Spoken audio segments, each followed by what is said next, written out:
Karon wala ko masayon tungkol sa akong Ama. Dili nato masugod ang una sa Dios. Nagkaliso ang panahon kung hinay-hinay nato nga sinabihan ang mga sinyales sa pagbalik ni Kristo.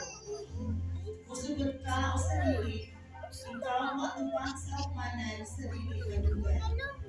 Kinihuman sa imong kamatayon, o kung maakyat ka sa pagbalik sa Diyos, masinatian mo ang mga gisulat sa walaang kasalanan, kuman matubang kagihapon sa humanan.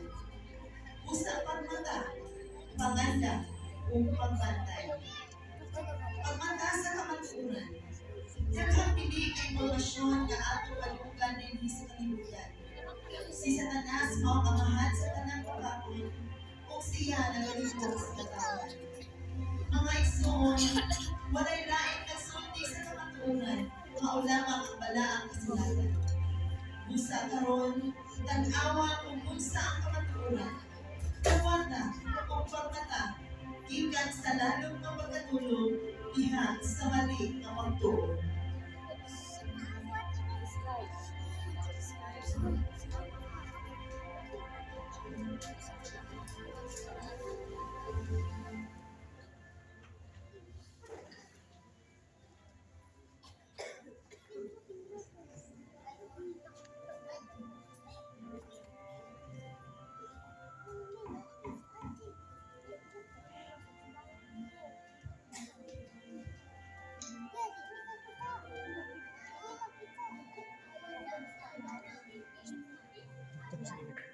Sugat.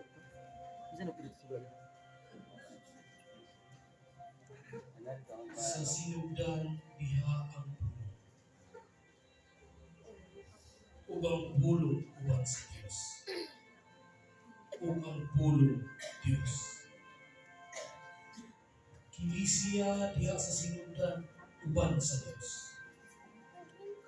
Ang tanang mga butang nangahig pinaagi kaniya.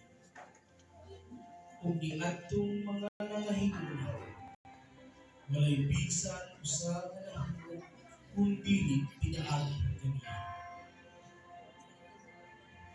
Diha kaniya ang kinabuhi.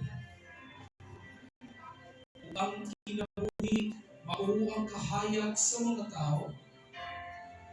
Ang kahayag na ganaan diha sa kaniya. Ug ang kaniya wala nagatukan niya.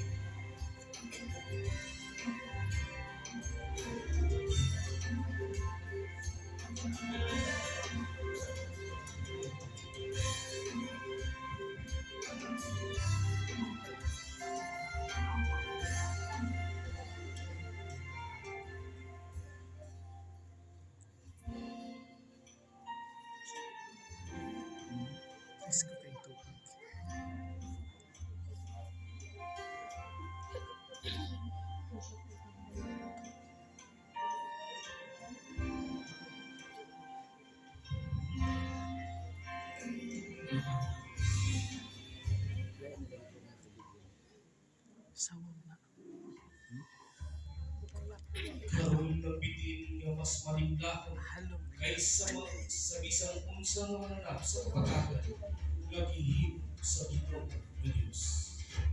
Tinuod ba ang Dios bino? Kamo dili mo kaon sa mga kahoy sa tanaman. Kami mahimong mukaon sa bunga sa mga kahoy sa tanaman.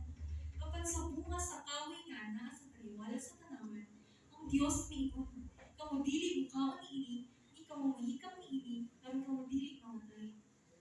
Kamo dili kayo mamatay. Kaya Dios ayo sa adlaw ng kaon. Unya ang tama ang o kamo manghimong sa Dios ginahibalo sa maayo ug dawta.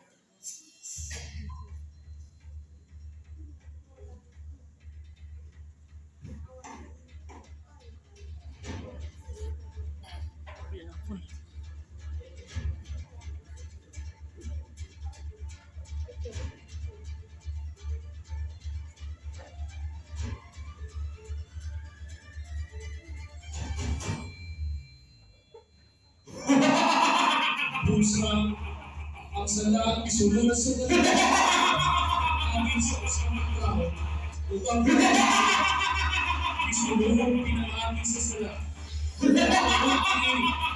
Ang kamatayon tumikoy at sa tanang mga tao. Sakit ang tanang mga tao nakasala. Ang tanan nakasala ug napaksan sa imagen sa Dios. Ang tanan nahimong kinagkuhan sa silot dito sa linaw nga kalayo kay ang bayad sa sala pauban ang kamatayon.